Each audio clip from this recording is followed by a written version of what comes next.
A redução na safra deste ano será de 9,5%, ou 19,7 milhões de toneladas a menos que a anterior, que foi de 207 milhões de toneladas.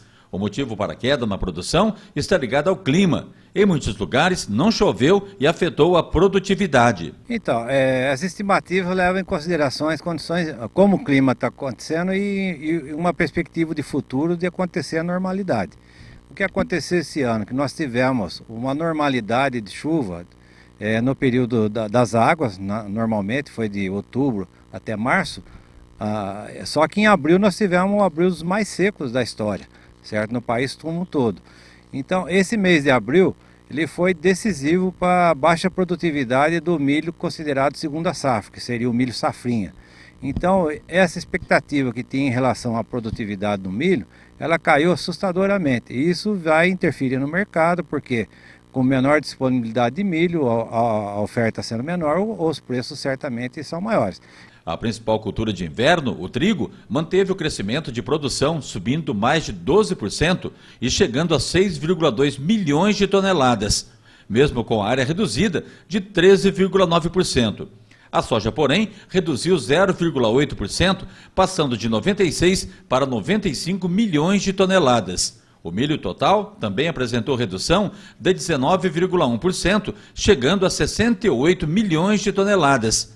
Outras culturas também mantiveram queda produtiva devido às adversidades climáticas, como estiagens prolongadas e altas temperaturas. Então, o milho ele é plantado em sucessão à cultura da soja. E isso é o Mato Grosso, o Goiás e o Mato Grosso do Sul, que são os grandes produtores. E como a soja, ela reduziu a área, mas ela teve um pequeno aumento na produtividade, ela quase que ficou nas mesmas expectativas. O milho ele é plantado em sequência a essa colheita da soja.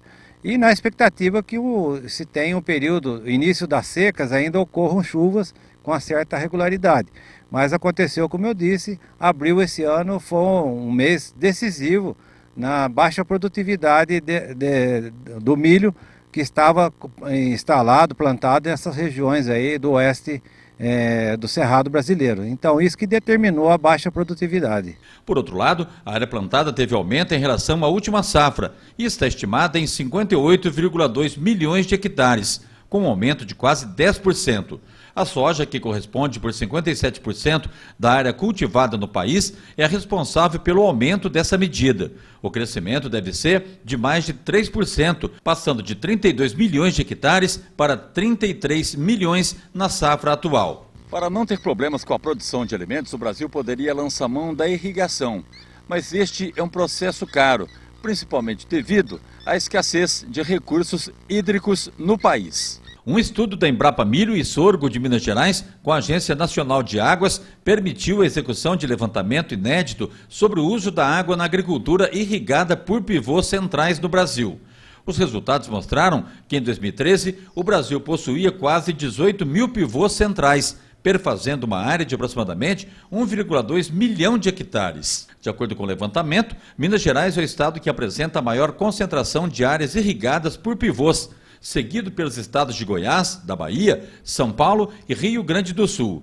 Nessas áreas é alta demanda pelo consumo de água para irrigação, bem como para geração de energia e abastecimento para consumo humano. Sem dúvida, a irrigação é o fator decisivo para elevar a produtividade. Só que, principalmente para a produção de alimentos, especificamente os grãos, as áreas são muito extensas. Então, para irrigar áreas extensas assim, vão demandar equipamentos que são relativamente caros e também água, que é o principal fator de produção. A água, como se sabe, nós vivemos em crise no uso da água que dispomos, apesar de considerar que o Brasil é um país rico na quantidade de água. Só que a água está na Amazônia, na maior proporção, ou está no sul do país, onde que é plantado arroz irrigado, que é sob inundação.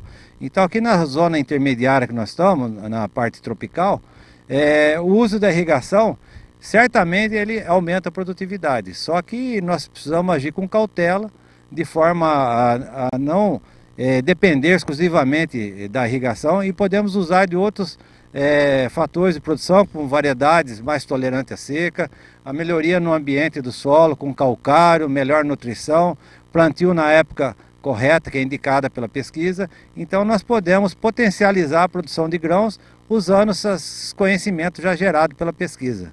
A água tem um papel de fundamental importância em todos os tipos de culturas, como a do café, que apresenta uma rica florada neste período devido à última chuva e vai contribuir para a produção de café do ano que vem. Então essa florada que é observada no café, na verdade é o despertar num período que ele vinha em dormência devido à seca e à baixa temperatura, faz com que as gemas florais elas vão desenvolvendo internamente e ficam aguardando o período de umidade. E isso aconteceu esses dias atrás, que houve uma chuva aqui até razoável para a época e que promoveu-se essa florada intensa no café.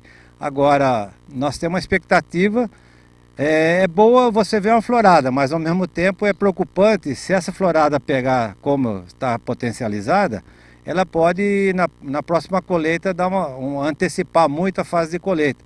Isso traz graves prejuízos porque a colheita deve ocorrer num período de chuva normalmente. Então o clima é sempre nessa condição, a gente fica. Nas condições médias, se essa florada pegar, o café vai ser colhido com chuva. Isso faz com que a qualidade dele seja muito prejudicada.